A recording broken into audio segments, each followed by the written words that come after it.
National Weather Service in Blacksburg has issued a flash flood warning for western Rockingham County in north-central North Carolina, central Stokes County in north-central North Carolina, and eastern Surry County in northwestern North Carolina until 7 a.m.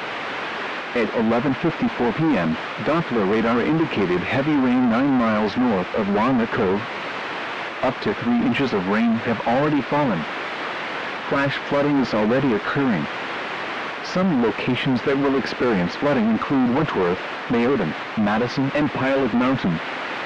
Turn around. Don't drown when encountering flooded roads. Most flood deaths occur in vehicles.